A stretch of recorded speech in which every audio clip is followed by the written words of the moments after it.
What if the days of the week shifted beneath your feet without warning? Picture entire civilizations thrown into confusion because one year suddenly had 380 days, while the next dragged on for 420. This wasn't science fiction, it was reality for centuries, a world where time itself was up for grabs. The struggle to tame the calendar wasn't just about counting days, it was a battle for control over human destiny.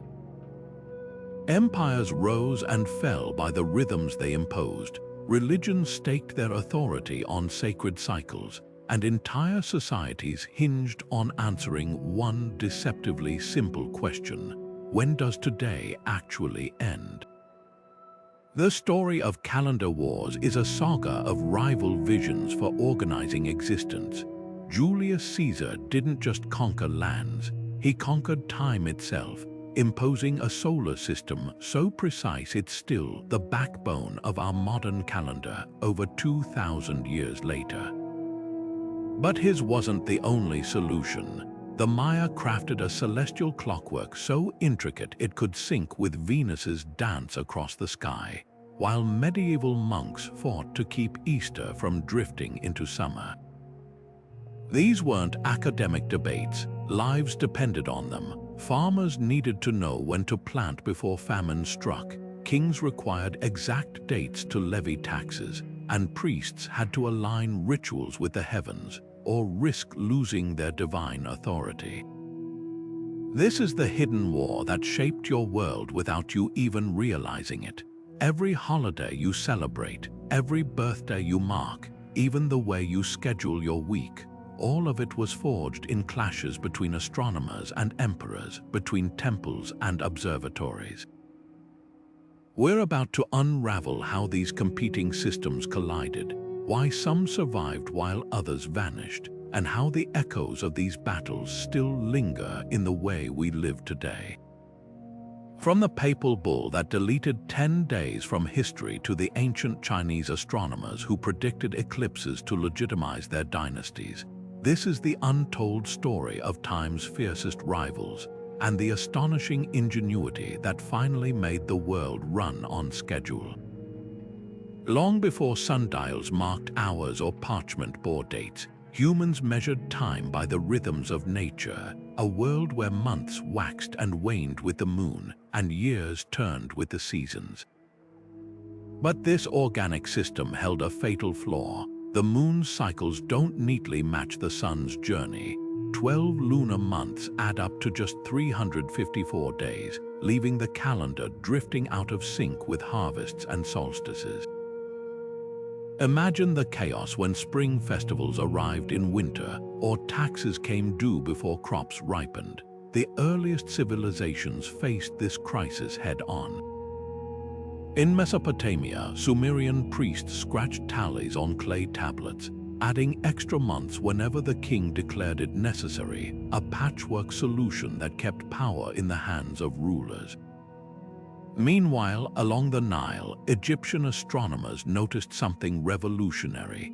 The flooding of their river coincided with the rise of Sirius, the dog star, revealing a solar year of 365 days. Their calendar became a lifeline, ensuring farmers knew precisely when to sow and reap. Yet even these breakthroughs couldn't prevent the creeping discrepancy. Each solar year is actually a quarter day longer, a tiny gap that would snowball into weeks, then months over centuries. These early timekeepers grappled with a dilemma that would echo through history. Should we follow the moon's poetic but erratic dance, or chain ourselves to the sun's relentless march? Lunar calendars kept sacred rituals aligned with celestial moods, while solar systems stabilized agriculture and trade. The tension between these two philosophies ignited conflicts that would topple dynasties. Babylon's lunar math clashed with Egypt's solar precision, and China's imperial astronomers dueled with competing systems, each claiming their version held the mandate of heaven. Even the humble 7-day week, a legacy of Babylonian star worship, became a battleground when Rome tried to impose an 8-day market cycle. What began as practical necessity spiraled into a contest of ideology, with every faction insisting their calendar reflected the true order of the cosmos. Beneath these struggles lay an unspoken truth: whoever controlled the calendar controlled reality itself. Kings used it to reset reigns, declaring new eras with a stroke of a pen. Priests guarded celestial knowledge like state secrets because predicting an eclipse meant proving divine favor. And when Julius Caesar finally strode into Egypt's libraries, he didn't just find Cleopatra, he found the key to taming time's chaos once and for all. But that solution would spark rebellions, reformations, and a crisis so dire it forced Europe to erase 10 days from existence. The war for time was far from over.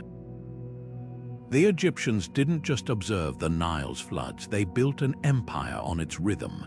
Every summer, like clockwork, the river would swell, painting the desert black with fertile silt. Missing this window meant starvation, but predicting it required something revolutionary: a calendar divorced from the moon's fickle phases. Their solution was breathtakingly simple yet profound: 365 days, divided into 12 months of 30 days each, with 5 extra days tacked on like a celestial afterthought. This wasn't just timekeeping, it was a covenant with the sun itself, a promise that sowing and harvest would never again fall out of step, but perfection carried a hidden cost. Those missing quarter days, the fraction of time it takes Earth to complete its solar orbit, seemed insignificant at first. Over a single lifetime, the drift amounted to barely noticeable shifts. Yet century after century, the gap widened like a slowly unraveling thread. Festivals meant for spring bloomed in winter's grip. Priests chanting hymns to the rising Sirius found themselves out of sync by weeks, then months. The very system designed to impose order began sowing chaos, proving that no human invention could fully tame nature's stubborn irregularities. What's astonishing isn't that the Egyptians overlooked leap years, it's that they came so close to cracking time's code millennia before anyone else. Their calendar became a blueprint for future civilizations, smuggled across borders by traders and conquerors. Greek astronomers pored over its workings in Alexandria's legendary library. Julius Caesar would later adopt its solar framework, correcting its flaws with the help of Egyptian mathematicians. Even today, traces of their logic linger in our modern calendars, hidden beneath layers of papal decrees and scientific revisions. Yet the greatest lesson of the Egyptian calendar isn't in its precision, it's in its vulnerability. A system built to serve farmers became a tool of power, wielded by pharaohs to schedule tax collections and military campaigns. Temple priests guarded its secrets, using celestial alignments to reinforce their authority. When the calendar drifted, so did trust in the state's divine mandate. The same innovation that stabilized society became a ticking clock on its legitimacy, a reminder that controlling time means more than predicting floods. It means holding the reins of civilization itself. And as we'll see, every culture that followed would grapple with this same precarious balance between celestial truth and human ambition. Rome's calendar had become a joke by the 1st century before the Common Era, a tangled mess where winter months arrived in autumn and harvest festivals landed in spring. Politicians had turned time itself into a bargaining chip, adding days whenever it suited them and shortening the terms of rivals. The pontiffs responsible for maintaining the calendar were so corrupt they once stretched the year to 445 days just to keep a favored official in power longer. Imagine trying to conduct trade or plant crops when the months on your contract bore no relation to the seasons outside your window. This wasn't just bureaucratic incompetence, it was societal sabotage, a breakdown so severe that even Rome's most sacred festivals drifted into the wrong seasons. Julius Caesar recognized that controlling time meant controlling an empire. During his campaign in Egypt, he encountered something astonishing, a solar calendar that actually worked. The Egyptians had long since abandoned lunar calculations in favor of tracking the sun's movements, their years locked in sync with the Nile's life-giving floods. Caesar brought back more than Cleopatra's affections. He returned with the mathematician Sosigenes, an Alexandrian scholar who understood the heavens better than Rome's corrupt priests.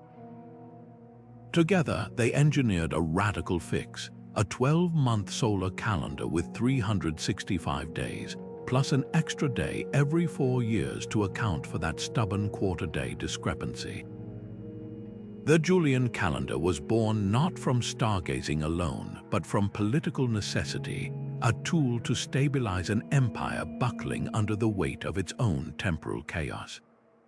At first, the reform seemed miraculous. January finally meant winter, April brought spring rains, and farmers could trust the dates on planting almanacs. But Sosigenes' calculations contained a tiny, fateful error. The solar year isn't precisely 365 and a quarter days, it's about 11 minutes shorter. Over decades, those minutes didn't matter. Over centuries, they accumulated like sand in an hourglass. By the late medieval period, the calendar had drifted a full 10 days out of alignment with the sun. Easter, tied to the spring equinox, was sliding toward summer, threatening the Church's authority over sacred time. The very system designed to end confusion had become its source, proving that human attempts to cage the cosmos will always be approximate. What's fascinating isn't just the Julian calendar's precision, it's its endurance. Even with its flaw, this system governed Europe for over 16 centuries, outlasting the empire that created it. Merchants in Venice, monks in Ireland, and explorers setting sail for the New World all marked time by Caesar's code. Its legacy lingers today in Eastern Orthodox churches, which still calculate religious dates using the old Julian reckoning.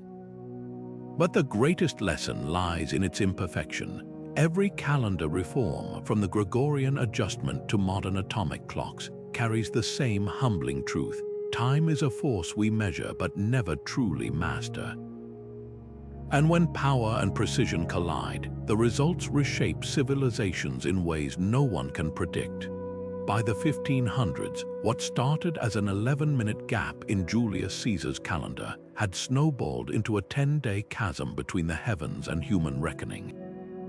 Spring equinoxes arrived earlier each century, dragging Easter, the most sacred date in Christianity, further into March. For Pope Gregory XIII, this wasn't just an astronomical hiccup, it was a crisis of divine authority.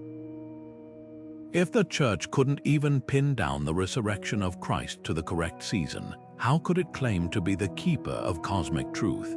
His solution was as bold as it was controversial. In October 1582, the calendar simply jumped ahead. The day after October 4th became October 15th, erasing a decade of drift in one stroke. But the Gregorian Reform didn't stop there. To prevent future slippage, it refined leap years with surgical precision. Century years not divisible by 400 would skip their extra day. This tweak, seemingly minor, ensured the calendar would stay aligned with the sun for millennia.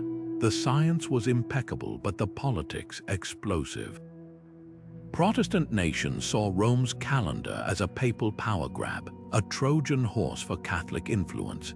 Germany's Lutheran regions resisted for over a century, while England held out until 1752, creating bizarre gaps in historical records.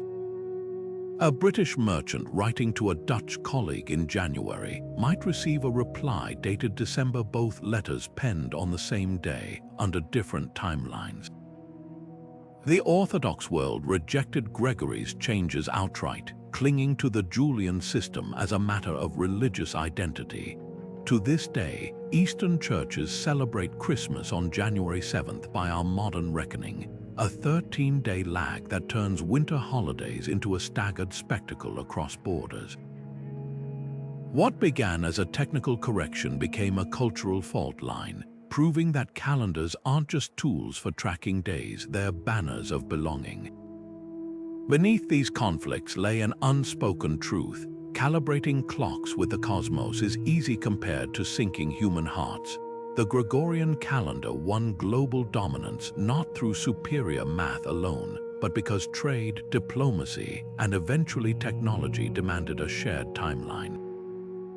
Yet its victory was never total. From farmers planting by lunar phases to religious communities guarding ancient cycles, pockets of resistance remind us that timekeeping remains, at its core, a negotiation between the heavens and who we believe ourselves to be.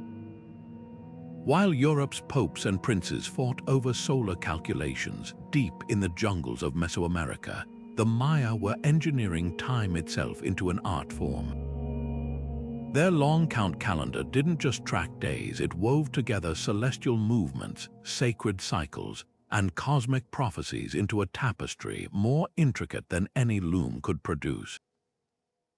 Picture this, a system where 20 days made a uinal, 18 uinals formed a ton, and 20 tons stacked into a cat, and cycles within cycles, all counting down toward the grand completion of 13 backtons, roughly 5,125 years.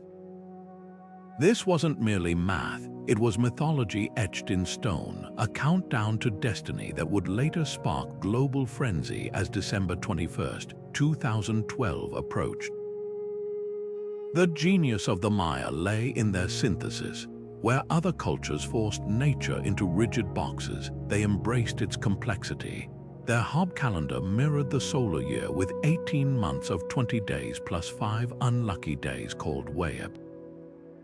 Meanwhile, the Tzolk'in cycled through 260 sacred days, blending numbers and deities to guide rituals. But the true marvel was how these systems interlocked like gears in some celestial machine. The Hob and Tzolk'in aligning every 52 years to complete what scholars call the calendar round.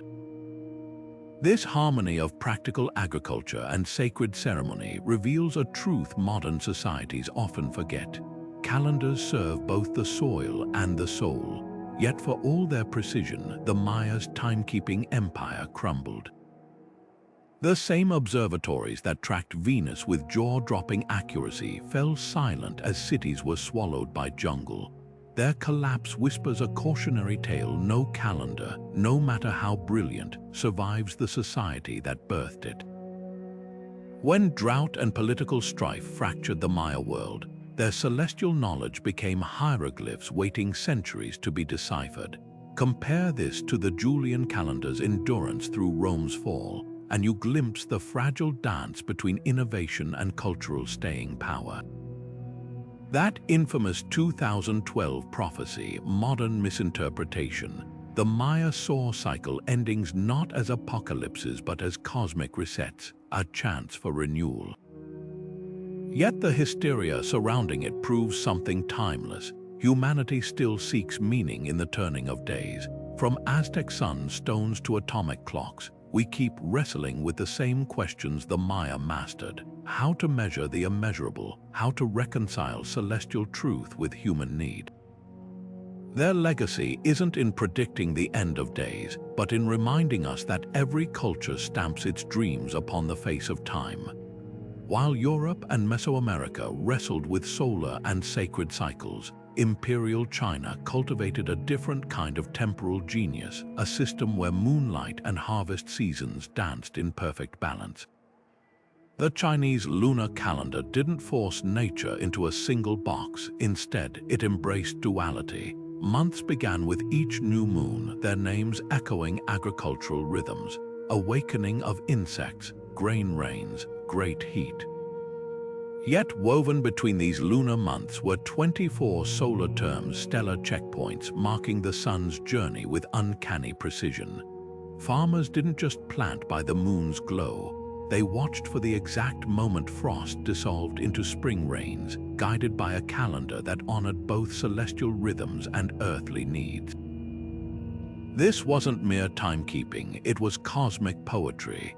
The lunar calendar governed festivals and family reunions, its months dictating when to honor ancestors during Qingming or light lanterns for the Mid-Autumn festival. Meanwhile, the solar terms anchored practical life, telling fishermen when rivers would thaw and scholars when to expect the shortest shadow of the year. The system's brilliance lay in its flexibility. When lunar and solar cycles drifted too far apart, imperial astronomers slipped in an extra month, a leap month that kept seasons from sliding into chaos. Imagine a world where time could stretch and breathe, adjusting not by papal decree but by the silent consensus of generations watching the skies. For over 3,000 years, this fluid harmony survived dynasties and invasions. The Qin emperors standardized it, the Tang dynasty refined it, and Ming astronomers corrected it, each era layering new insights without discarding the old. Even when Jesuit missionaries brought European astronomy to the Forbidden City in the 1600s, Chinese scholars didn't simply adopt foreign methods. They synthesized them, creating a hybrid system that preserved lunar traditions while sharpening solar accuracy. This adaptability made the calendar a mirror of Chinese philosophy itself, a balance of yin and yang, change and continuity. Yet the 20th century brought unrelenting pressure to conform to the Gregorian world. Railways, telegraphs, and international trade demanded a shared timeline. In 1912, the fledgling Republic of China formally adopted the solar calendar for official use, though lunar traditions persisted in villages and festivals. Today, China operates in parallel time. Modern business ticks along Gregorian dates, while Lunar New Year still sends billions traveling home for dumplings and red envelopes. This duality reveals a truth more profound than any reform. Calendars aren't just tools, but cultural DNA. When a Beijing office worker checks both smartphone and almanac to plan her wedding day, she's channeling the same wisdom that once guided emperors, that some rhythms are too sacred to surrender, no matter how precise modernity claims to be. The Chinese system's endurance offers a quiet rebuke to the idea that progress means erasure. While other civilizations waged war over competing calendars, China's scholars found a middle path, one where moon phases and solar terms could coexist like threads in a tapestry. Perhaps that's the most timeless lesson of all. The best calendars don't conquer nature's chaos, they make space for it. France didn't just overthrow a monarchy, it declared war on time itself. In the fevered autumn of 1793, revolutionaries didn't just tear down statues of kings, they smashed the Gregorian calendar like a relic of the old world. Out went saints' days and Sunday masses. In came Brumaire for foggy November mists and Thermidor for the scorching heat of July. The French revolutionary calendar was more than a new way to mark days. It was a total reset, a 10-day week called the Decade, replacing the biblical Sabbath, each month carved into 3 equal slices named simply Primidi, Duodi, up to Decadi. Even the hours got a makeover, with 100 minutes to an hour and 10 hours to a day, a decimal dream so radical it made heads spin faster than guillotine blades. This wasn't just administrative tinkering. Every renamed month whispered revolutionary ideology. Germinal evoked spring's sprouting seeds, a metaphor for the new republic's growth. Fructidor celebrated the fruit of labor, a slap at aristocratic idleness. The 10th day, Decadi, became the new day of rest, deliberately erasing Sunday's Christian grip on weekly rhythms. Time itself became a propaganda tool, with citizens encouraged to report neighbors who clung to superstitious Gregorian dates. For true believers, this was rationality triumphing over dogma, a calendar as precise and orderly as a geometric proof. But nature and human habit proved harder to bend than political systems. Farmers struggled to adjust planting cycles to 10-day weeks, their livestock stubbornly ignoring revolutionary timetables.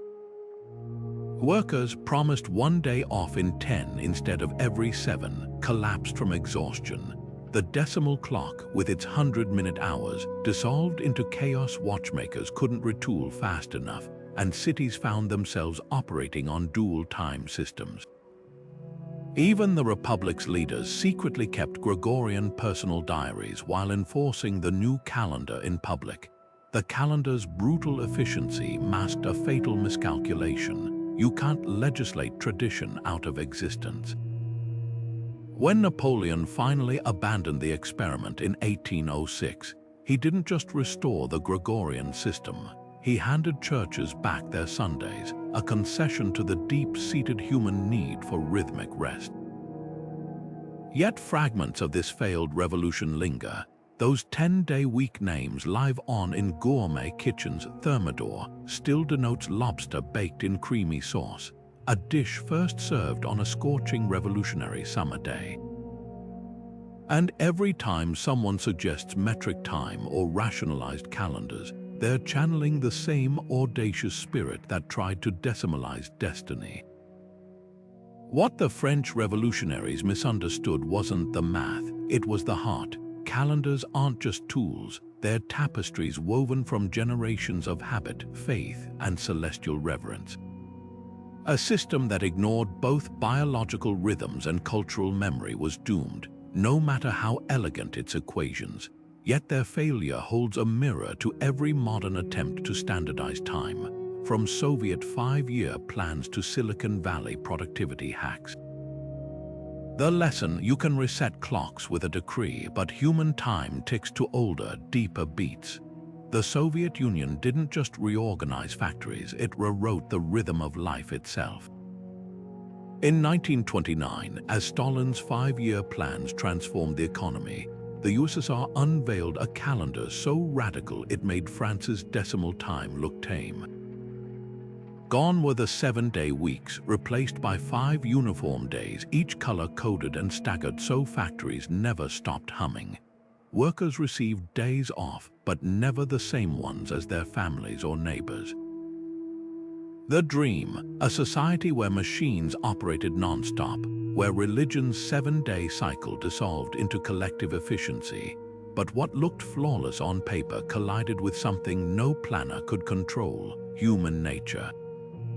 At first, the system dazzled with its logic. By dividing workers into 5 groups, each assigned a different rest day, factories could run at 95% capacity instead of 85%. No more idle Sundays where entire cities ground to a halt. Propaganda posters celebrated this continuous work week, showing muscular laborers breaking chains labeled religious superstition. The calendar became a weapon against tradition, severing ties to church schedules and peasant rhythms. Even the names of days changed, stripped of any connection to Slavic or Christian heritage. Time itself was to be collectivized like farmland or steel mills, but reality refused to conform. Workers, scattered across different rest cycles, found themselves unable to visit family or attend weddings. Parents struggled when their children's school breaks didn't align with their own rare days off. The chaos extended beyond personal lives. Factories suffered as exhausted workers made more mistakes, their bodies rebelling against the unnatural rhythm. By 1931, absenteeism had soared, with many secretly observing the old week despite threats of punishment. The very productivity the reform aimed to boost was crumbling under its weight. The Soviet experiment holds a mirror to every modern attempt to optimize time. Like a machine pushed beyond its design, human stamina has limits no decree can override. When the USSR quietly reinstated the 7-day week in 1940, it wasn't just admitting defeat, it revealed a truth that transcends ideology. Calendars aren't just schedules, they're the scaffolding of community, the invisible threads that synchronize lives. From medieval monks to Silicon Valley CEOs, Those who treat time as a mere resource to be maximized often learn the hardest lesson. Efficiency means nothing if it unravels the fabric of what makes us human. The ghost of this failed reform lingers wherever burnout is worn as a badge of honor, wherever apps promise to hack our biological clocks. Its legacy isn't in the color-coded charts or production quotas, but in the quiet rebellion of workers who instinctively knew something the planners didn't. That rest, like harvests, must follow seasons, not spreadsheets. And perhaps that's the most subversive idea of all, that even in a world racing toward progress, some rhythms refuse to be rushed. While solar calendars chase the sun's steady march, the Islamic Hijri calendar dances to an older, celestial rhythm, one tied not to harvests or equinoxes, but to the moon's silver crescent. Introduced in 622 Common Era during the Prophet Muhammad's migration from Mecca to Medina, this lunar system has remained unchanged for over 14 centuries, a living bridge to Islam's founding moment. But its elegance comes with a cosmic quirk. 12 lunar months add up to just 354 or 355 days, causing each Hijri year to retreat 10 or 11 days against the solar calendar. Ramadan, the month of fasting, might begin in winter one decade and summer the next, turning spiritual discipline into a revolving test of endurance against heat or biting cold. This isn't just a quirk of astronomy, it's a deliberate choice. Where other civilizations inserted leap months to align with seasons, early Muslim scholars rejected such adjustments as human interference in divine design. The Quran explicitly ties timekeeping to the moon's phases, making the Hijri calendar's wandering nature a feature, not a flaw. For centuries, this meant Ramadan's pre-dawn meals could happen under frost or monsoon rains, unifying Muslims worldwide in a shared rhythm disconnected from earthly cycles. The calendar became a metaphor for Islam's universality. No single culture could claim it, as its dates belonged equally to a farmer in Morocco and a merchant in Malaysia. Yet modernity has strained this celestial harmony. Globalized life, school schedules, international business, even sports tournaments runs on the Gregorian calendar's solar certainty. Muslim parents juggle Hijri-based religious holidays with solar-reckoned school terms, while astronauts like Sultan Al-Nayadi face unprecedented questions: how to fast during Ramadan when orbiting Earth 16 times a day. Some nations have adopted hybrid solutions. Saudi Arabia uses the Hijri system for religious events, but aligns civil administration with the Gregorian calendar, creating a cultural double helix where two timelines coexist. The tension between tradition and practicality reaches its peak during Eid celebrations. Satellite technology now pinpoints the new moon down to the minute, yet debates still erupt over whether sighting the crescent should rely on naked eye observations, as the Prophet instructed, or astronomical calculations. Pakistan might declare Eid a day earlier than Indonesia based on local sightings, fracturing what should be a global unity. This isn't mere stubbornness, it's a profound philosophical clash over whether time is a celestial reality to be witnessed or a mathematical abstraction to be computed. What makes the Hijri calendar remarkable isn't its resistance to change, but its resilience. In an era of atomic clocks and digital reminders, it preserves a sacred relationship between human ritual and cosmic motion. When a Muslim chef in London pauses pre-dawn cooking to check the sky for Ramadan's crescent, they're participating in the same ritual as a 7th century Bedouin scanning desert horizons. The calendar's wandering nature serves as a yearly reminder. Some things like faith, like the moon's ancient glow, transcend the tyranny of seasons and spreadsheets. In a world obsessed with synchronizing every second, the Hijri system whispers that not all time must be tamed. In the bustling markets of Varanasi, A priest consults a tattered almanac before announcing the exact moment for Diwali's lamps to be lit, not just the date, but the precise hour, minute, even the auspicious alignment of stars. This is the Hindu Panchanga in action, a calendar so intricate it makes modern planners look like child scribbles. Unlike rigid solar or lunar systems, the Panchanga harmonizes 5 celestial elements: the lunar day Thai, solar day Vara, constellation Nakshatra, planetary position Yoga, and half-day segment Karana. It's less a calendar than a cosmic symphony, where every festival, wedding, and business venture waits for the perfect celestial chord. What seems like esoteric complexity serves a deeply practical purpose. Farmers in Tamil Nadu plant pulses when the moon crosses specific nakshatras, believing these alignments boost crop yields, a practice modern studies suggest may correlate with lunar gravitational effects on soil moisture. Meanwhile, in Kerala, Ayurvedic doctors time treatments to planetary hours, claiming certain herbs absorb better when Jupiter dominates the sky. The Panchanga doesn't just mark time, it maps the universe's energy flows, turning daily life into a dialogue with the cosmos. This system's resilience lies in its adaptability. While Gregorian dates govern office calendars, the Panchanga thrives in cultural spaces no spreadsheet can touch. Mumbai stockbrokers might schedule IPOs during Shubh Muhurta, auspicious windows calculated by astrologers.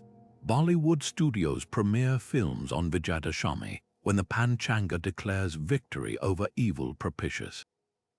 Even India's space agency, ISRO, faced public pressure to launch missions during astrologically favorable periods, proving that rocket science and star science still share orbits in the public imagination. Yet the Panchanga isn't frozen in tradition. Its calculations now incorporate NASA ephemeris data for pinpoint accuracy, blending millennia-old frameworks with satellite precision.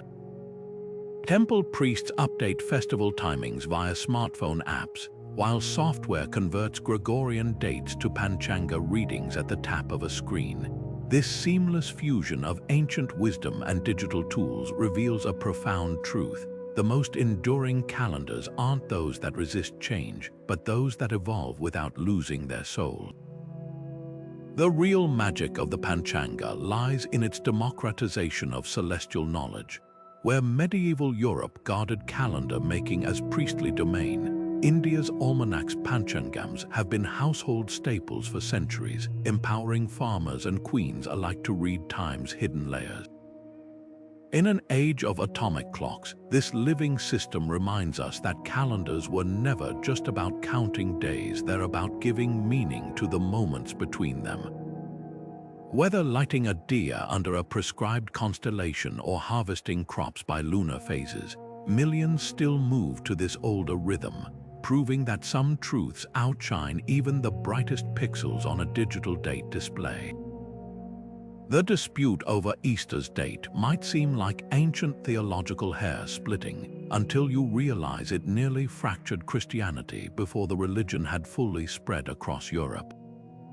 Picture this: 2nd century churches celebrating Christ's resurrection on different days, some pegging it to Passover's lunar date, others insisting on a Sunday near the spring equinox. The chaos wasn't just confusing, it threatened the very idea of a unified church. In Alexandria, mathematicians argued that tying Easter to the equinox honored creation's harmony, while bishops in Syria clung to Passover links as biblical tradition. The stakes, nothing less than whether Christianity would present one face to the world or splinter into regional factions before reaching its first millennium. When Emperor Constantine convened the Council of Nicaea in 325, fixing Easter's date wasn't just about astronomy, it was political triage. The solution they crafted was a masterpiece of compromise. Easter would fall on the first Sunday after the first full moon following the vernal equinox, severing direct Passover ties to distance Christianity from Judaism while preserving symbolic rebirth imagery. But the real innovation lay in delegation. Alexandria's astronomers, with their precise equinox calculations, were given authority to announce the date annually, a system that evolved into the elaborate computer's tables medieval monks would spend lifetimes deciphering. This wasn't just a calendar reform, it was the first attempt at standardized timekeeping across continents, centuries before time zones, yet uniformity proved elusive. Britain's Celtic Christians defiantly used their own equinox calculations until the Synod of Whitby in 664, where Northumbrian King Oswiu famously declared he'd rather side with the doorkeeper of heaven, Rome, than continue the schism. Even today, Eastern Orthodox churches calculate Easter using the Julian calendar's equinox, often landing weeks apart from Western celebrations. These lingering divisions reveal an uncomfortable truth. No council, however powerful, can fully synchronize human devotion with celestial mechanics. What makes the Easter conflict timeless isn't the technicalities of full moons and equinoxes, it's the raw human yearning behind them. When 7th century monks in Ireland lit Easter fires against Rome's decree, or when modern Greek families break Lenten fasts on different Sundays than their Italian counterparts, they're replaying an age-old tension between unity and identity. The Nicene Compromise succeeded not because it was perfect, but because it acknowledged that time, like faith, is too vast to be contained by any single system. In that fragile balance between cosmic precision and communal meaning, we glimpse the eternal dance of calendars always measuring, never quite capturing, the mysteries they seek to tame. Atomic clocks don't tick, they hum with the vibration of cesium atoms, keeping time so precise they'd lose less than a second over 15 million years. Yet this staggering accuracy exposed an inconvenient truth. Earth itself can't keep up. Our planet wobbles like a spinning top slowing down, its rotation tugged by moon tides, melting glaciers, even earthquakes shifting its mass. The solution, the leap second, a tiny, invisible stitch added to atomic time whenever astronomical clocks drift too far apart. Since 1972, 27 of these adjustments have quietly slipped into our lives, usually at midnight on June 30th or December 31st, when an extra second blinks into existence on digital displays before vanishing without a trace. But what began as a technical fix has erupted into a global debate. For tech giants running cloud servers, leap seconds are digital landmines. In 2012, Reddit, LinkedIn, and Qantas airline systems crashed when an extra second confused their synchronized networks. Stock markets freeze trades during these adjustments to prevent millisecond glitches from triggering financial chaos. Satellite navigation systems like GPS, which ignore leap seconds entirely, now operate 38 seconds ahead of Earth's actual rotation, a gap that would grow to a full minute by 2030 if left unchecked. The very systems built to serve global precision are buckling under the weight of celestial reality. Scientists are split between two futures. One camp argues for abolishing leap seconds entirely, letting atomic time drift gradually from solar time. We'd be minutes out of sync by 2100, hours by 2400. Opponents call this heresy, insisting that divorcing timekeeping from Earth's rotation betrays humanity's oldest relationship with the cosmos. Compromises hover in between, larger, less frequent adjustments like leap minutes every 50 years, or letting the discrepancy grow until a future civilization resets the clocks in one dramatic leap hour. Underneath the technical jargon lies a philosophical fault line. Are we stewards of time or its masters? Ancient Babylonians inserted leap months to keep festivals aligned with harvests. Julius Caesar added leap days to prevent winter solstices from creeping into spring. Now we face the same dilemma with higher stakes, not just missed holidays, but the stability of the digital infrastructure binding civilization together. The leap-second controversy isn't about a single second. It's about whether human ingenuity can bend nature to its will, or if we must keep bending our systems to accommodate nature's imperfect rhythms. As atomic clocks tick toward a potential decision in 2030, one thing becomes clear. No matter how precise our machines become, time itself remains gloriously, stubbornly wild. The 1930s witnessed an audacious attempt to finally solve humanity's oldest headache: how to make every year identical, predictable, and fair. The world calendar wasn't just another reform, it was a radical reimagining of time itself. Picture this: 12 months neatly divided into 4 identical quarters, each with 91 days, 31 in the first month, 30 in the next 2.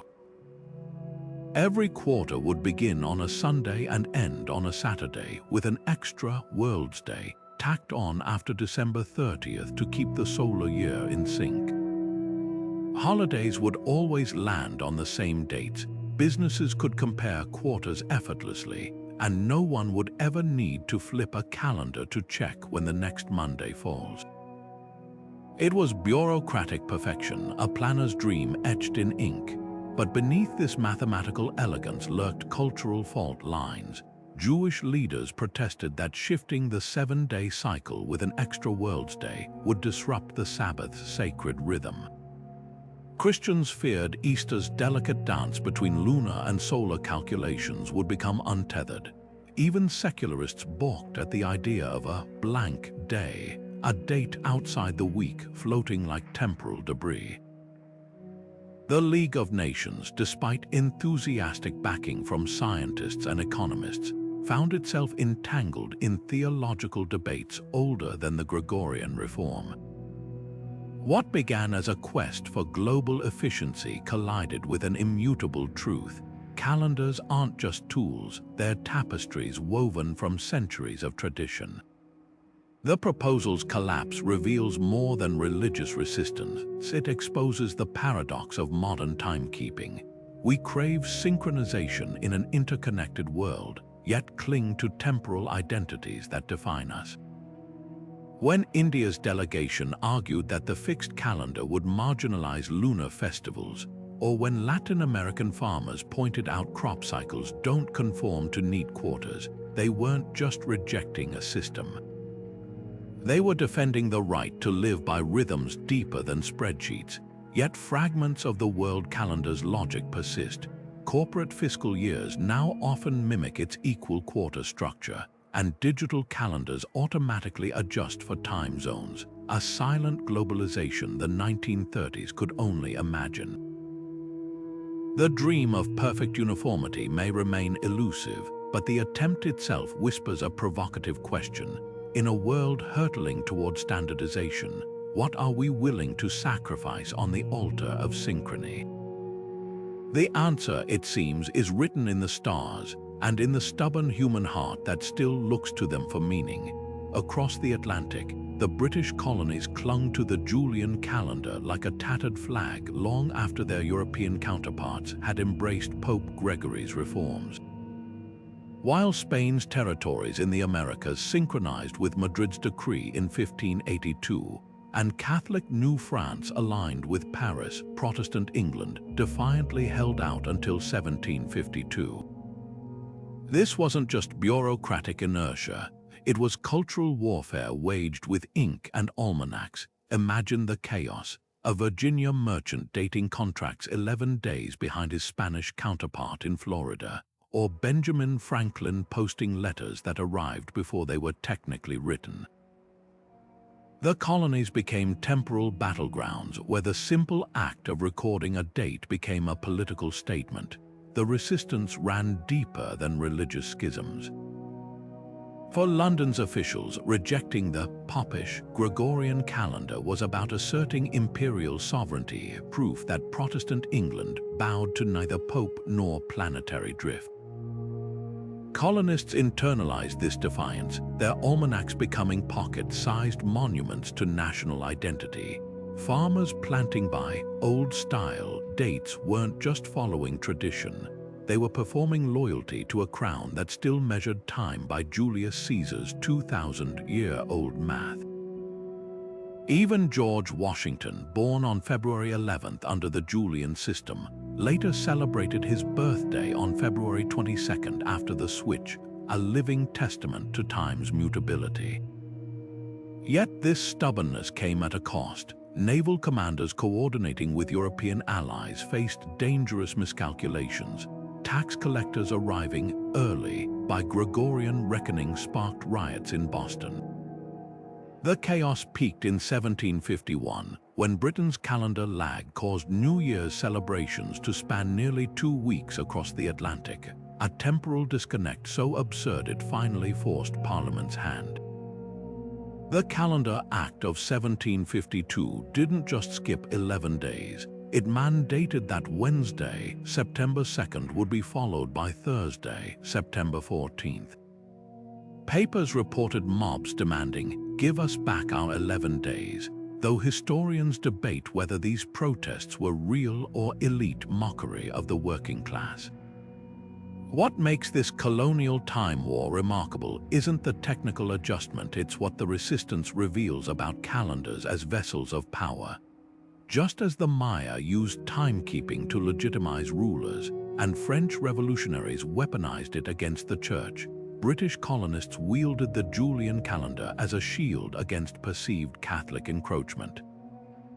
Their eventual compliance, enforced by imperial decree, underscored a brutal truth: control time, and you control the rhythm of lives. Today, remnants of this conflict linger in historical documents bearing dual dates, and in the quiet persistence of folk traditions still tied to the old rhythms, proof that even the most precise reforms can't fully erase how a culture once marked its days. While most of us plan our lives around Monday to Friday workweeks and weekend brunches, multinational corporations operate on a hidden temporal framework, one where years don't start in January and weeks hold more power than months. The ISO week date system, an obscure but monumental standard, quietly governs everything from Swedish payroll systems to Japanese manufacturing schedules. Unlike traditional calendars that bend to cultural or astronomical traditions, this system was engineered for one purpose: economic efficiency. Its elegance lies in ruthless simplicity. Each year contains exactly 52 or 53 weeks, always beginning on a Monday. Week 1 is defined as the first week with at least 4 days in the new year, meaning January 4th often holds more weight than January 1st. This might sound like bureaucratic minutiae, but the ripple effects are staggering. Retail chains analyze sales data by ISO weeks to compare performance across identical timeframes, untroubled by shifting month lengths. Automotive plants synchronize global supply chains using week numbers stamped on components, ensuring a steering column made in Germany integrates seamlessly with a chassis assembled in Mexico. Even your smartphone's production date is likely logged in this format, a silent testament to how industrial pragmatism has rewritten time itself. The system's brilliance is in its neutrality. By stripping away cultural baggage like Sunday starts or lunar cycles, it became the Esperanto of corporate timekeeping. Yet this uniformity comes at a cost. Workers in Finland or Norway checking their pay stubs might see salaries calculated per ISO week, while their children's school holidays follow traditional calendars, a cognitive dissonance most never notice until vacation planning clashes with fiscal reporting. The disconnect reveals an uncomfortable truth. As commerce globalizes, our personal and professional lives increasingly operate on divergent timelines. The ISO system's success proves time is no longer just a cultural construct or celestial rhythm, it's a commodity, sliced and standardized for spreadsheet compatibility. What makes this quiet revolution remarkable isn't its technical precision, but its invisibility. While calendar reforms of the past sparked riots and rebellions, the ISO week slipped into our lives unnoticed, reshuffling the rhythm of capitalism without altering a single public holiday. Perhaps that's the ultimate sign of its success. It changed everything by convincing the world nothing had changed at all. While the world rushes forward on Gregorian time, Ethiopia moves to an older rhythm, one where the year is currently 2016, not 2024. This isn't bureaucratic delay but cultural defiance, a living testament to a calendar untouched by papal reforms or colonial mandates. Rooted in the ancient Alexandrian system that predates Christianity, Ethiopia's 13-month calendar marches to the beat of its own celestial drum. 12 months of 30 days each, plus a 5 or 6 day month of sun bridging the gap, create a structure so distinct that visiting business travelers must mentally recalibrate meetings scheduled for June, when locals refer to Sane in the Ethiopian month sequence. The calendar's persistence is more than nostalgia, it's a bulwark against cultural erasure. When Ethiopians celebrate Inkutatash, their new year, on September 11th or Mescharam 1st in their system, the festivities unfold during the season of spring rains, aligning with agricultural cycles rather than arbitrary dates. Orthodox priests still calculate Easter using methods unchanged since the 4th century. Their computations producing dates that often diverge from both Gregorian and Julian reckonings. This temporal autonomy became political during Italy's brief occupation in the 1930s, when Mussolini's forces tried imposing the Gregorian system, only to see Ethiopians secretly maintain their own dates in homes and churches, turning timekeeping into quiet resistance. Modern Ethiopia exists in parallel chronologies. Airlines' tickets display dual dates. Corporate offices use Gregorian calendars for international dealings, yet coffee ceremonies and religious festivals unfold by ancient rhythms. The contrast is starkest in digital spaces. Ethiopian apps automatically convert dates, while social media fills each September with posts explaining why users' birthdays suddenly shifted backward 7 years. This duality reveals a profound truth. Calendars aren't just tools for synchronization, but vessels of identity.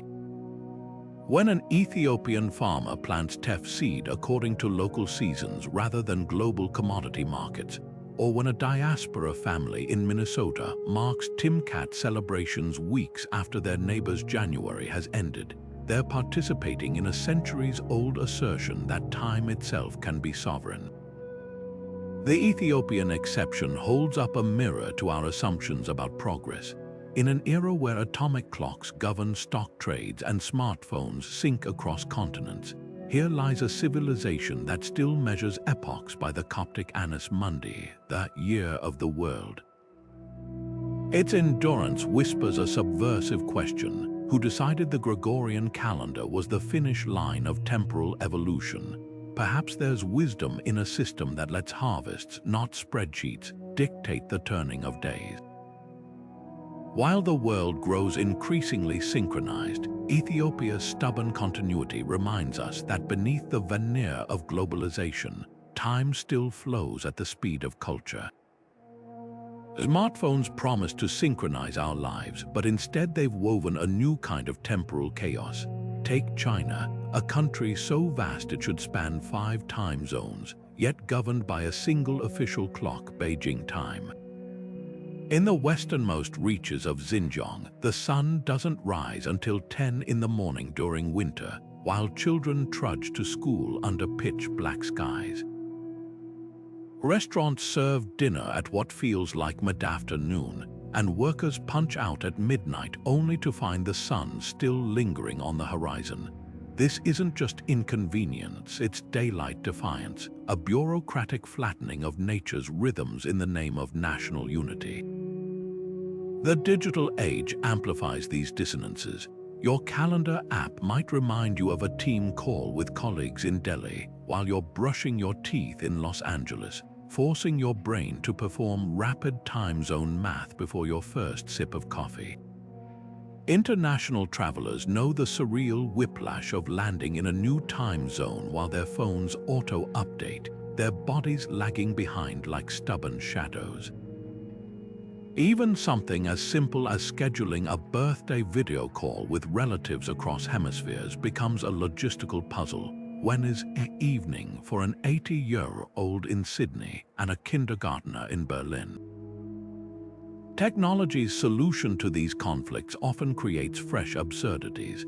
Time zone converters and world clocks clutter our screens, yet fail to address deeper mismatches.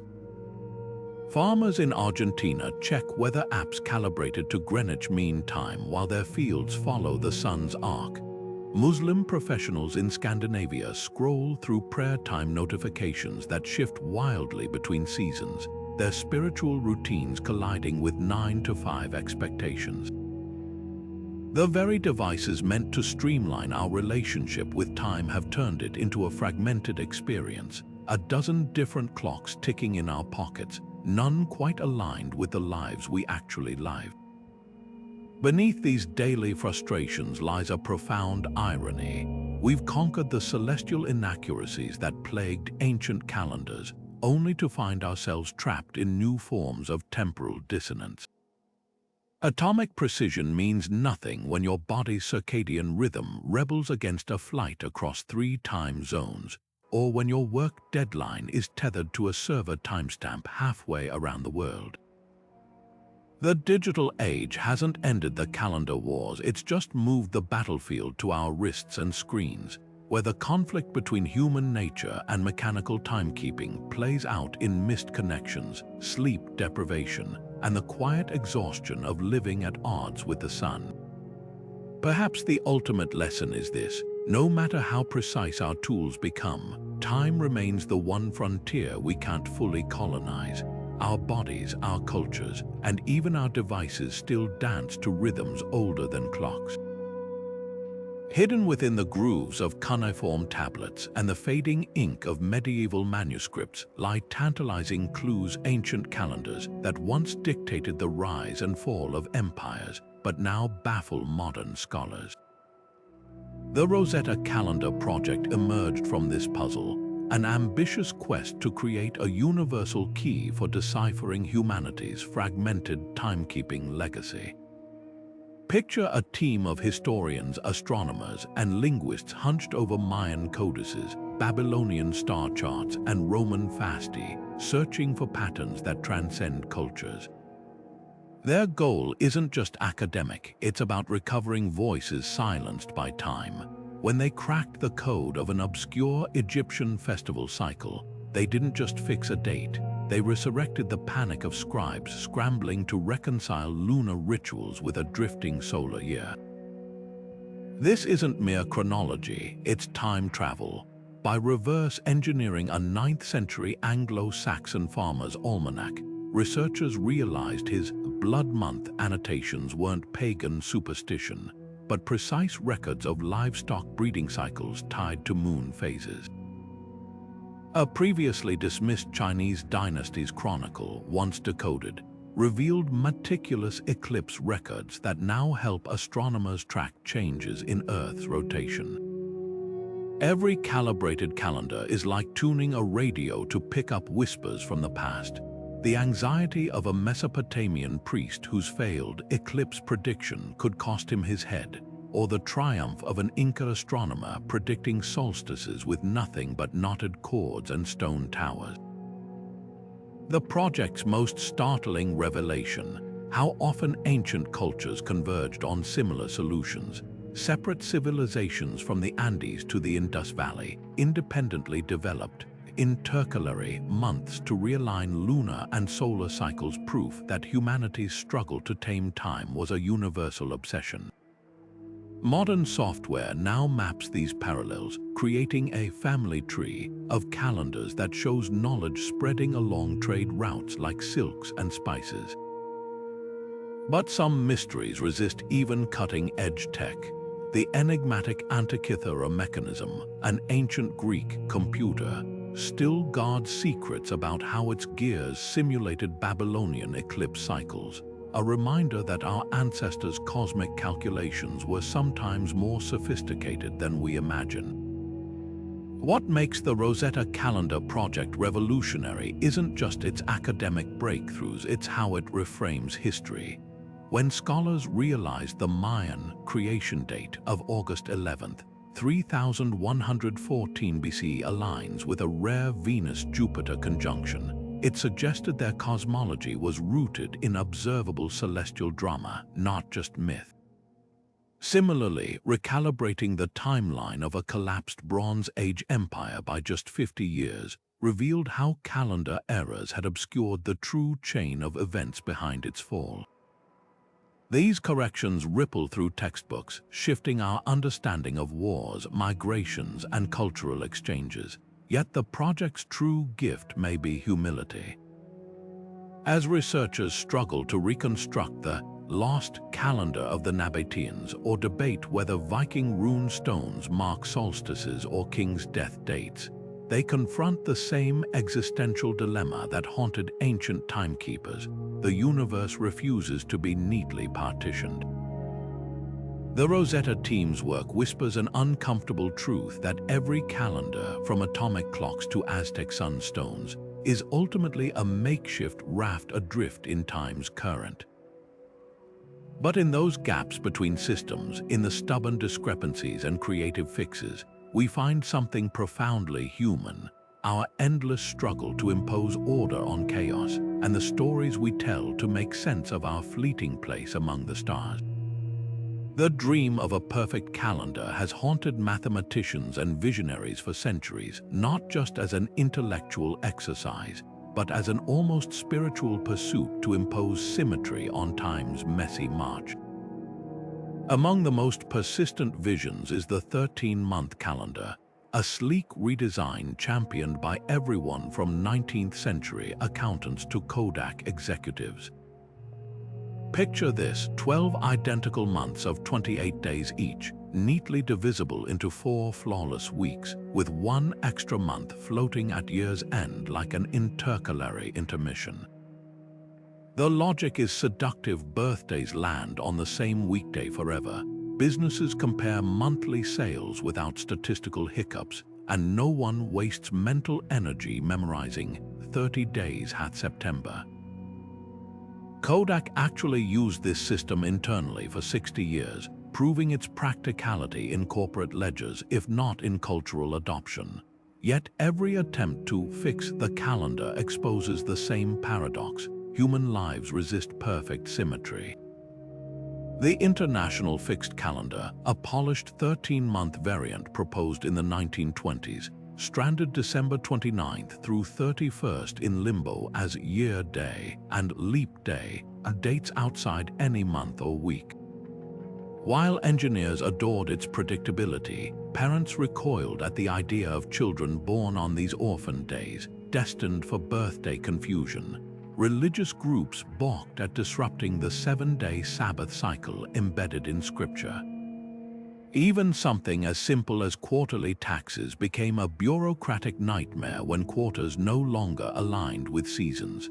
The harder reformers pushed for mathematical purity, the clearer it became that calendars aren't just spreadsheets, they're tapestries woven from tradition, agriculture, and celestial poetry.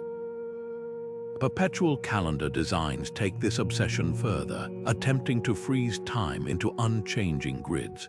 The World Calendar Association's model, revived every few decades like clockwork, proposes a year of identical quarters, each starting on Sunday and ending on Saturday, with an extra World's Day floating outside the week to absorb leap year adjustments.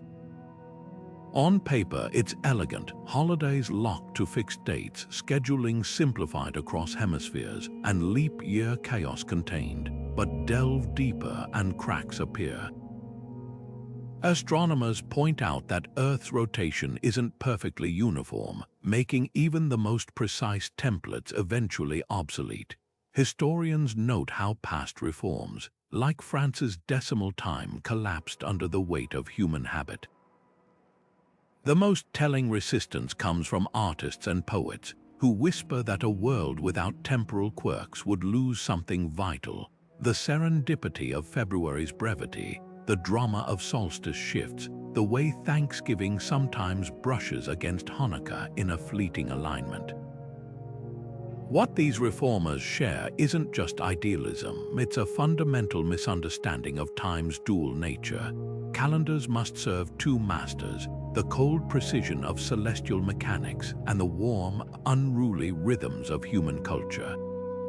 When the BRHR Objective Acute Faith introduced its 19-month solar calendar in the 1800s, each month named after divine attributes like splendor or perfection, it wasn't just organizing days, it was sculpting time into a spiritual medium. Similarly, the Soviet Union's 5-day workweek collapsed because it ignored biological and social needs deeper than productivity charts. The most enduring calendars, like the Chinese lunisolar system or the Hindu Panchanga, succeed precisely because they embrace complexity, allowing for agricultural, astrological, and communal layers to coexist. Beneath these endless proposals lies a poignant truth. Every spreadsheet-perfect calendar represents a longing for control in an unpredictable universe, a hope that by restructuring days, we might finally master fate itself. But time, like water, flows around artificial barriers. The wrinkles in our current system, leap years, uneven months, drifting holidays, aren't flaws to be erased. They're fingerprints proving that calendars aren't just tools for measuring existence, but living records of how we've tried and failed to contain the cosmos in pages of parchment or lines of code. Perhaps the perfect calendar was never meant to be designed, only discovered in the tilt of a sunflower tracking the sun, or the quiet certainty of a grandmother who always knows when to plant beans by the moon's phase. Some orders are too profound for grids. The way we carve up time doesn't just structure our days, it rewires our brains. Modern research reveals a startling truth. The arbitrary divisions of calendars shape everything from workplace efficiency to seasonal depression rates. Take the 7-day week, a construct with no basis in astronomy, yet so ingrained that disrupting it triggers measurable stress. When Sweden experimented with 6-day weeks in the 1960s, productivity initially spiked until workers began reporting exhaustion and family strain. Their bodies and minds rebelled against the disruption of a rhythm older than written history, proving that even artificial cycles become biological expectations over time. Productivity gurus love to tout time management hacks, but the real power lies in calendar design. Studies of corporate workflows show that companies using quarterly reporting, a Gregorian calendar artifact, experience predictable slumps in March and September as teams scramble to meet artificial deadlines. Meanwhile, firms like Basecamp that adopted 6-week work cycles reported higher creativity and fewer burnout cases, suggesting that shorter, more natural intervals align better with human focus spans. The Maya understood this intuitively. Their 20-day diurnal cycles may have been optimized not just for agriculture, but for cognitive stamina. The impact goes deeper than work rhythms. Seasonal affective disorder, once blamed solely on sunlight deprivation, now appears linked to cultural timekeeping too. In Iceland, where winter brings near constant darkness, depression rates stay surprisingly low, perhaps because traditional Icelandic calendars emphasized indoor crafts and storytelling during winter months, framing the season as productive rather than bleak. Contrast this with countries that rigidly maintain 9-to-5 schedules year-round, where winter productivity plummets despite artificial lighting. The lesson: how we label and segment time changes how we experience it emotionally. Calendar conflicts can even trigger identity crises. second-generation immigrants often describe feeling temporarily homeless, juggling ancestral festival dates with Western work schedules. A Pakistani nurse in London might fast for Ramadan while working night shifts, her body caught between lunar and solar time.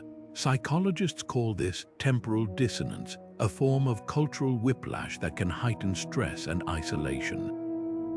Yet those who successfully integrate multiple time systems celebrating Diwali by the Hindu calendar while meeting Gregorian work deadlines often develop remarkable cognitive flexibility, able to switch mental frameworks like bilingual speakers switching languages. Perhaps the most profound revelation comes from studies of indigenous communities maintaining traditional timekeeping.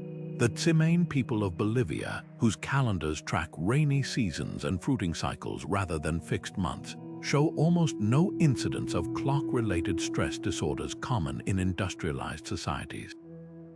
Their time perception is event-based rather than metric. A day lasts until the fishing nets are full, a month until the mangoes ripen. Neurological scans reveal that their brains process time estimation tasks differently, activating areas tied to sensory experience rather than abstract calculation. It's a living reminder that our regimented schedules are cultural choices, not biological imperatives. The clock may keep ticking indifferently, but human beings aren't machines. When France's revolutionary calendar failed, when Soviet 5-day weeks collapsed, they weren't just rejected for being impractical. They violated something fundamental in human psychology. We crave rhythms that honor both celestial patterns and cultural memory, that leave space for spontaneity as well as structure. The perfect calendar hasn't been invented because timekeeping isn't just about measuring, it's about meaning. And meaning, like the seasons, resists being forced into neat little boxes. Mars doesn't care about Earth's calendar traditions. With a year stretching 687 Earth days and a day just 39 minutes longer than ours, the red planet mocks our tidy Gregorian grids. NASA planners learned this the hard way when scheduling the first Mars rover missions. What's a weekend when Sol's Martian days don't sync with Earth's 7-day cycles? Scientists initially tracked missions on Mars time, forcing engineers to shift their workdays 40 minutes later each Earth day, their circadian rhythms unraveling like broken clockwork. Some resorted to sleeping pods under artificial lighting, while others burned out within weeks. The brutal lesson: interplanetary timekeeping isn't just math, it's a survival challenge. The debate over a Martian calendar is already fracturing into ideological camps. Astronomers propose a 12-month system mirroring Earth's, with months stretched to 56 or 55 sols to accommodate Mars' longer year. Engineers favor a decimalized approach, 10 months of 67 sols each, with leftover days as intercalary holidays. But the most radical vision comes from exogeologists who argue Mars seasons should dictate timekeeping. With its elliptical orbit creating a northern winter 40 days shorter than its southern counterpart, a seasonal calendar could mean months of wildly uneven lengths, perhaps named after dust storms or solar events rather than Roman gods. Cultural tensions simmer beneath these technical debates. Should Martian settlers inherit Earth's 7-day week or invent new rhythms aligned with the planet's rotational cadence? Silicon Valley visionaries push for a 20-sol month optimized for productivity cycles, while psychologists warn against discarding weekly rest patterns honed over millennia. The stakes escalate when considering religious observance. How does a Muslim astronaut calculate prayer times when sunset occurs every 24 hours and 39 minutes, or a Jew track Sabbaths across 687-day years? Even secular rituals like birthdays spiral into chaos. Would a child born on Mars age 1 year every 687 Earth days, or adopt Earth years for developmental milestones? The clock is ticking literally, with Artemis missions laying groundwork for lunar bases as stepping stones to Mars. Agencies are scrambling to establish temporal standards before private colonies set their own precedents. The Moon presents its own quirks. Its day lasts 29 Earth days, but Mars is the true test. Imagine the chaos if SpaceX operates on decimalized time while NASA clings to modified Gregorian months and Chinese settlers follow a lunisolar hybrid. Financial transactions, communication logs, even expiration dates on freeze-dried food would require constant conversion, creating a Tower of Babel in chronological form. Perhaps the solution lies in layered timekeeping, a civic calendar for interplanetary coordination, alongside cultural and biological cycles tailored to each community. Future Martians might wear multi-time zone watches displaying Earth's date for calls home, Mars' official soul count for work, and a personal body clock tracking their unique sleep-wake cycle. After all, humanity's calendar wars have always been about more than astronomy. They're negotiations between cosmic reality and human experience. As we reach for the stars, we're forced to confront a humbling truth. Time was never universal to begin with. The ultimate calendar may not be one we invent, but many we adapt, each as fluid as the dust swirling in a Martian wind. Beneath the steel and glass skylines of modern cities, a quiet revolution is unfolding, one that doesn't march to the tick of atomic clocks or the Gregorian calendar's rigid grid. From the highlands of Guatemala to the Arctic tundra, indigenous communities are resurrecting ancestral timekeeping systems, not as museum relics, but as living acts of defiance. The Maori in New Zealand now mark Matariki, their new year, by the helical rising of the Pleiades, a celestial event that once guided Polynesian navigators across the Pacific. In Bolivia, Aymara leaders have reinstated the Andean lunar solar calendar, its months named after agricultural cycles like the time of planting and when Earth sleeps. These aren't nostalgic gestures, they're deliberate rejections of colonial time, a reclaiming of rhythms that predate mechanical clocks by millennia. What makes this resurgence explosive isn't just the cultural reclamation, it's the political aftershocks. When the Hawaiian kingdom restored the lunar-based Makahiki season in the 1970s, it wasn't merely reviving a 4-month festival of games and tribute. They were resurrecting a temporal framework that once governed land stewardship, where kapu, sacred prohibitions on fishing during spawning cycles, enforced sustainability. Today, activists use this calendar to challenge industrial overfishing, proving that indigenous timekeeping isn't about dates, it's about sovereignty over land, water, and life itself. Similarly, the Sami people of Scandinavia have reintroduced the 8 seasons calendar, its divisions reflecting reindeer migration patterns rather than arbitrary months. By doing so, they're resisting mining projects that disregard ecological cycles, weaponizing time as legal evidence that industrial timetables violate natural law. The classroom has become an unexpected battleground in this temporal insurrection. In Oaxaca, Mexico, Zapotec educators teach children to read the 20 sacred days of the PI calendar, each linked to an animal or natural element alongside Gregorian dates. This dual literacy does more than preserve language, it rewires cognition. Studies show students fluent in both systems develop heightened spatial temporal reasoning, able to conceptualize time as a spiral rather than a line.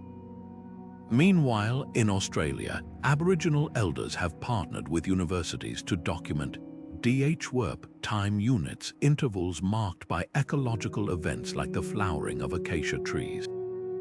These systems, once dismissed as primitive, are now recognized by neuroscientists as sophisticated mnemonic technologies, encoding survival knowledge in calendrical poetry.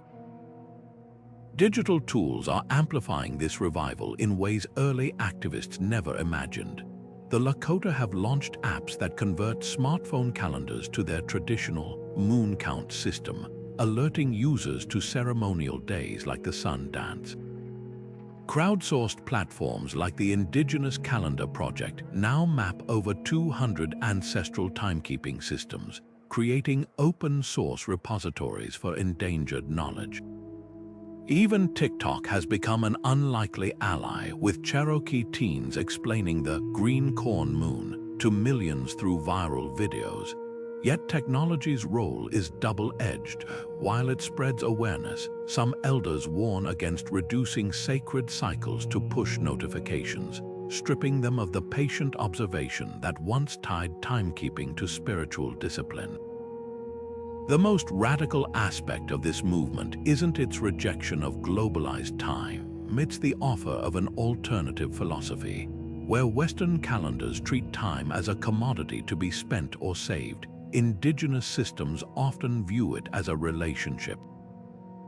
The Kogi of Colombia, for instance, see their Lunar calendar as a covenant with the planet, where dates aren't slots for human activity but conversations with ecosystems. This shift in perspective carries urgent lessons for an era of climate crisis. As wildfires and hurricanes expose the fragility of industrial schedules tied to quarterly profits, the Maori concept of Kaishiakitanga, guardianship timed to natural cycles, gains traction even in corporate boardrooms. This revival's true power lies in its fluidity. Unlike past calendar wars that sought to impose one system universally, today's movements embrace plurality. A Navajo programmer might code software by Gregorian deadlines while planting corn by the phases of Nilche's seasons. A Sami herder checks GPS-tracked reindeer on a smartphone set to the 8-season calendar. These hybrid practices suggest a future where time isn't a monoculture, but an ecosystem where microseconds and moon phases coexist, each answering different human needs. The battle isn't to erase the Gregorian calendar, but to dethrone it as the only legitimate measure of existence, making space for other ways to reckon with life's fleeting, precious pulse. Global commerce may run on synchronized clocks, but beneath the veneer of efficiency lies a quiet extinction, the gradual erasure of cultural timekeeping systems that once shaped civilizations. The Gregorian calendar's dominance in boardrooms and trade agreements comes at an invisible price, the unraveling of traditional knowledge systems fine-tuned over centuries to local ecosystems. Consider the Balinese Paukan calendar, a 210-day cycle woven from Hindu cosmology and rice cultivation rhythms. When Jakarta enforces Gregorian deadlines for agricultural exports, farmers must abandon planting schedules aligned with temple ceremonies and tidal patterns, leading to crop yields that defy ancestral wisdom yet satisfy spreadsheet quotas. This cultural flattening isn't just sentimental, it carries tangible ecological consequences. The Ivory Coast's Akan people once used a 42-day calendar tied to forest regeneration cycles, ensuring sustainable cocoa harvesting. Post-colonial adoption of fixed fiscal years pressured farmers to maximize short-term output, accelerating deforestation. Similar patterns emerge worldwide. Sami reindeer herders forced into artificial breeding schedules suffer higher calf mortality, while Maori fishing communities watching industrial trawlers ignore lunar bans witness collapsing seafood stocks. The paradox is stark. Globalization's standardized time creates temporal monocultures as vulnerable as single-crop farmlands, where the loss of diversity weakens systemic resilience. Corporate attempts to hybridize often misfire. Tech giants offering localized calendar features like Google's optional Islamic holiday displays reduce intricate systems to superficial notifications. A Saudi engineer receives alerts for Eid but loses the nuanced planning of the Hijri calendar's variable month lengths, which traditionally accommodated seasonal labor migrations. Even well-intentioned, multicultural workplace policies falter when performance reviews remain shackled to Gregorian quarters, leaving employees juggling conflicting priorities. The result, a study by the Copenhagen Business School, found that Bangladeshi garment workers paid by Western deadlines experience 34% higher stress levels than those following Bengali harvest time payment cycles. Financial markets exemplify standardization's tyranny. When the Tokyo Stock Exchange operates on Gregorian time while traditional Japanese accounting still references the imperial era Koki system, discrepancies emerge. A company's lucky founding date by the old calendar might conflict with shareholder meeting deadlines, creating legal gray zones. Cryptocurrency's promise of decentralized timekeeping, with a block time replacing human clocks, simply replicates the problem, imposing a new digital uniformity that ignores how cultural time shapes economic behavior. Nigerian traders using the Igbo market week of 4 days struggle to adapt to Bitcoin's relentless 24/7 rhythm, their communal bargaining traditions clashing with algorithmic trading bots. Yet resistance takes ingenious forms. In Oaxaca, Zapotec weavers now timestamp artisan contracts with both Gregorian dates and tonal symbols from their ancestral calendar, creating legally hybrid documents. Bhutan's Gross National Happiness Index deliberately avoids quarterly metrics, measuring progress by agricultural and festival cycles instead. Even within rigid systems, subversion thrives. Tunisian olive growers declare harvests early or late by the Gregorian calendar, while secretly coordinating by the Berber agrarian calendar's moon phases. These quiet acts of temporal disobedience reveal a truth that spreadsheets can't quantify: that timekeeping isn't just about efficiency, but about the right to define what makes a life meaningful. The cost of uniformity isn't merely cultural, it's cognitive.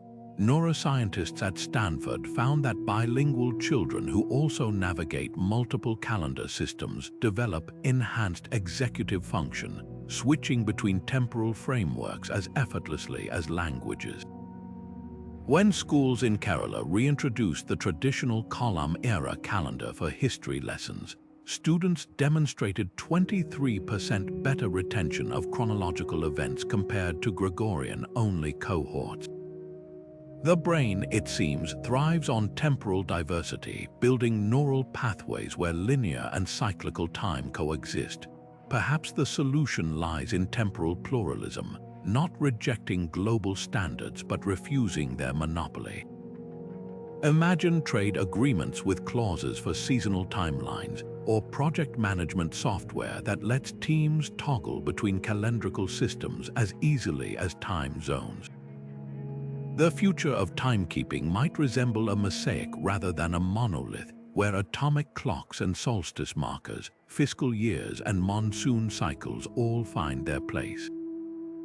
After all, humanity didn't survive millennia by synchronizing every culture to a single clock.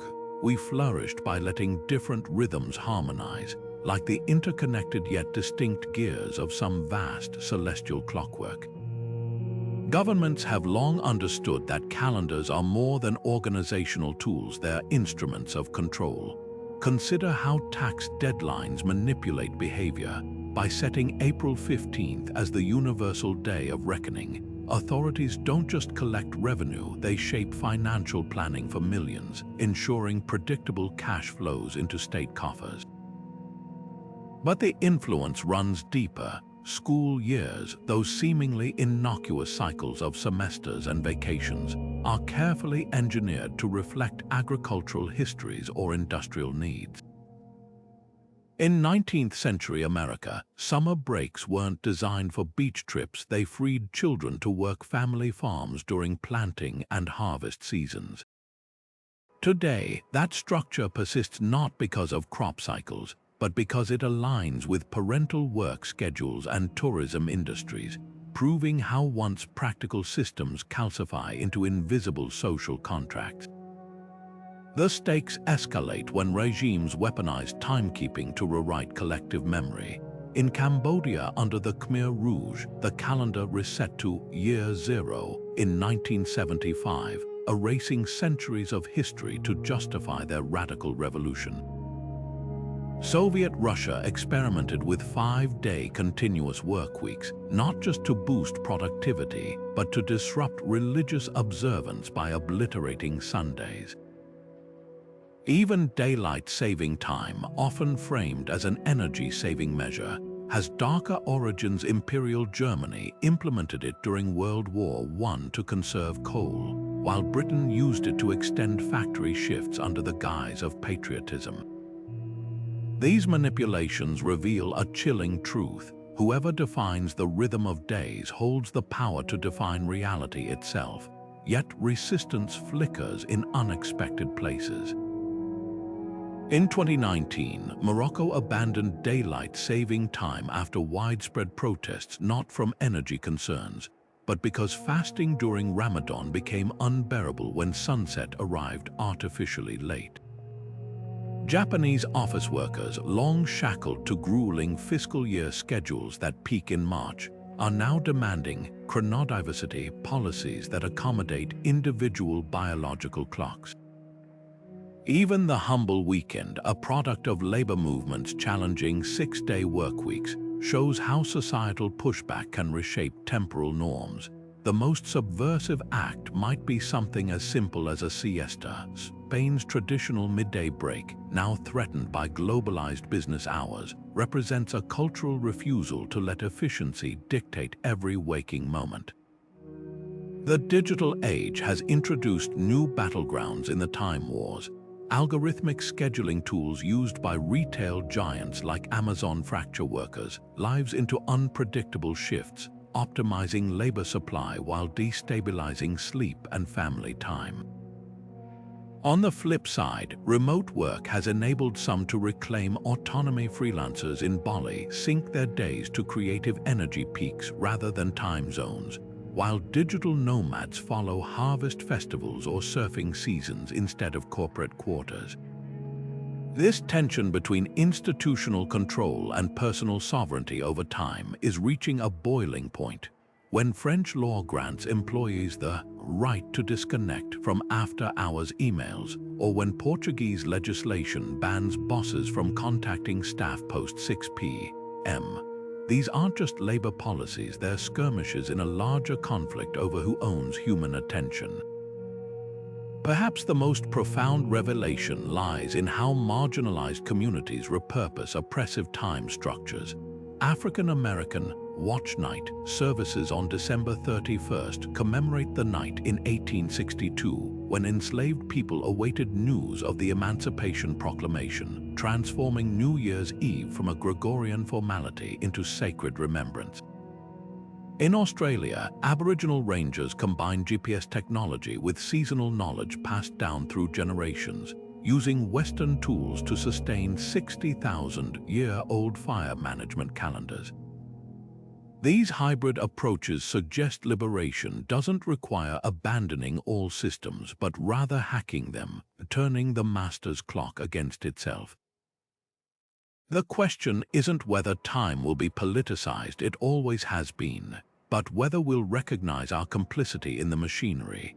Every time we accept unpaid overtime as normal, or schedule medical appointments based on insurance fiscal years instead of bodily needs, we reinforce hierarchies written into the calendar itself.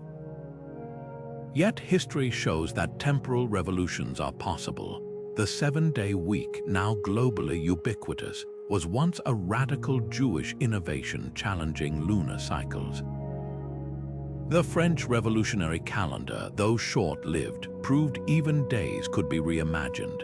As climate change forces societies to reconsider growth-obsessed models, perhaps our next great rebellion won't be fought over land or wages, but over who gets to decide when our lives unfold. The calendar wars reveal a truth far deeper than mere dates and days. They expose how civilizations rise and fall by their ability to master time itself. Each system, from the Maya celestial gears to the Soviet Union's shattered workweeks, tells the same story. Timekeeping is never just about measurement. It's about who gets to define reality. When Julius Caesar realigned the Roman calendar, he wasn't just fixing a bureaucratic error, he was asserting imperial control over the very rhythm of life. When China's emperors fine-tuned their lunisolar system, they weren't merely tracking seasons, they were proving their divine mandate to harmonize heaven and earth. Even today, the quiet persistence of Ethiopia's 13-month calendar or the Hindu Panchanga celestial poetry serves as a rebellion against the notion that time must flow in a single, standardized stream. What makes these conflicts timeless isn't the technical details, it's the raw humanity behind them. Imagine the medieval monk painstakingly recalculating Easter tables by candlelight, knowing a mistake could unravel the church's authority. Picture the Aztec sun priest watching the stars, his calendar stones a lifeline against cosmic chaos. Consider the modern programmer debugging software across time zones, or the Muslim astronaut calculating prayer times in zero gravity. These aren't abstract struggles, they're proof that how we mark time shapes how we experience meaning. The Gregorian calendar's global dominance might seem inevitable now, but its victory was never guaranteed. It was forged in wars, schisms, and fragile compromises that could have unraveled at any moment. We stand at another crossroads today. Atomic clocks tick with inhuman precision, yet our bodies still rebel against jet lag and night shifts. Digital calendars sync across continents, yet cultural rhythms refuse to be erased. The Mars timekeeping debate looms, forcing us to ask, will we carry Earth's temporal baggage to other planets, or invent new rhythms under alien skies? The answer lies in the lessons of history. The most enduring calendars weren't the most rigid, but the most adaptable ones that left room for both equinoxes and emotions, for harvests and holidays. So the next time you glance at a clock or circle a date, remember, you're not just tracking seconds, you're holding a fragment of an ancient war, a ceasefire written in midnight oil and starlight.